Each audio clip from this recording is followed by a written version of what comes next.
Oke, mari kita selami sebuah perjalanan yang luar biasa emosional tentang duka yang diceritakan langsung dari pengalaman seorang pendeta rumah sakit, J.S. Park. Ini bukan sekedar cerita, tapi sebuah perenungan mendalam. Kisah kita ini dimulai di sebuah ruang trauma dengan seorang pasien yang nggak punya nama, nggak punya ingatan. Dan di tengah kebingungannya itu, dia melontarkan satu pertanyaan. Pertanyaan yang ternyata menjadi jantung dari seluruh pembahasan kita kali ini. Pertanyaannya itu, siapa yang akan berduka untuk saya, membawa kita ke sebuah kesadaran yang fundamental. Ternyata, duka itu bukan cuma soal rasa sakit loh. Duka adalah cara kita memberi makna pada sebuah kehidupan yang sudah berakhir. Duka itu bukan sesuatu yang pasif. Sebaliknya, duka itu adalah sebuah tindakan yang aktif. Coba bayangkan deh, ini seperti seorang astronom yang melihat titik-titik bintang di langit.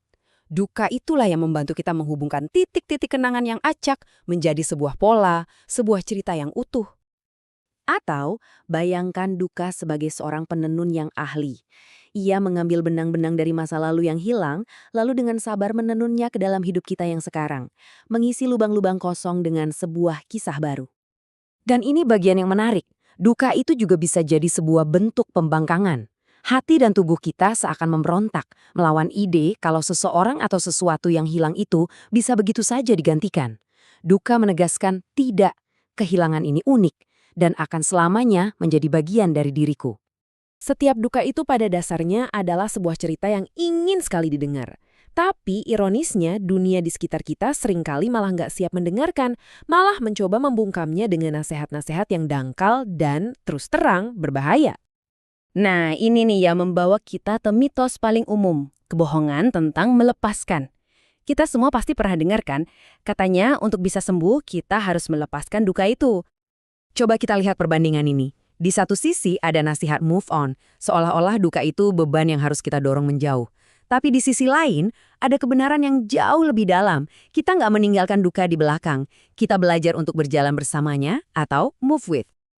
Kebohongan soal melepaskan ini jadi terasa makin kejam saat kita berhadapan dengan yang namanya duka intrapsikis. Apa itu? Ini adalah duka atas masa depan yang kita bayangkan tapi nggak akan pernah terwujud. Mungkin pernikahan yang gagal, anak yang tak pernah lahir, atau karir yang hancur. Sebagai pendeta, ia melihat kematian impian ini setiap hari. Pasien-pasiennya bukan cuma menangisi masa lalu, tapi mereka juga meratapi semua kemungkinan masa depan yang sekarang tertutup rapat bagi mereka. Budaya kita ini saking nggak nyamannya dengan duka, bahkan sampai diberi batas waktu oleh buku panduan psikiatri. Bayangkan, selama 365 hari, duka Anda itu dianggap normal. Tapi begitu masuk hari ke-366, tiba-tiba rasa sakit Anda bisa dilabeli sebagai gangguan. Aneh kan? Nah, pertanyaannya sekarang, gimana kalau orang yang setiap hari menyerap penderitaan orang lain ini akhirnya sampai pada batasnya?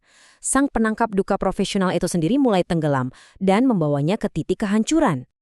Di titik inilah iman sang pendeta, yang dia sebut sebagai iman kertas, yang isinya cuma jawaban-jawaban mudah dan klise-klise, mulai hancur berkeping-keping di hadapan penderitaan yang begitu nyata. Dan kehancuran itu terjadi dengan sangat cepat. Cuma dalam hitungan beberapa bulan, paparan trauma yang terus-menerus memicu keruntuhan total, baik fisik maupun spiritual. Tubuhnya bereaksi, pikirannya diserang panik, sampai-sampai ia mulai berhalusinasi saking lelahnya. Benar-benar sebuah spiral kejatuhan yang menakutkan. Puncak dari krisis imannya ini terjadi saat dia bertemu seorang ibu bernama Ophelia. Sambil menggendong ketiga putranya yang lahir mati, Ophelia mengajukan sebuah permintaan yang luar biasa berat dan menghancurkan hati. Untuk bisa memberikan Ophelia sedikit saja penghiburan, sang pendeta ini benar-benar menguras habis setiap tetes terakhir dari keyakinan yang tersisa dalam dirinya. Dan setelah itu, kosong. Dia nggak punya apa-apa lagi. Tapi, justru dari puing-puing keyakinan lamanya yang hancur itu, sebuah pemahaman baru yang jauh lebih dalam tentang cinta dan iman mulai muncul. Perubahan ini nggak datang dalam bentuk teori teologi yang rumit, tapi justru lewat kisah nyata seorang gadis kecil bernama Angela yang dibawa ke UGD dengan luka yang sangat parah. Disinilah dia menemukan kebenaran yang baru. Cinta sejati itu ternyata bukan untuk mencegah penderitaan secara ajaib. Bukan. Sebaliknya, cinta itu memberikan apa yang ia sebut selubung suci, sebuah perlindungan yang memungkinkan kita untuk menanggung hal yang paling tak tertahankan bersama-sama. Semua ini membawa kita pada kebijaksanaan terakhir yang penuh kasih, sebuah pelajaran yang didapat dari penderitaan yang luar biasa.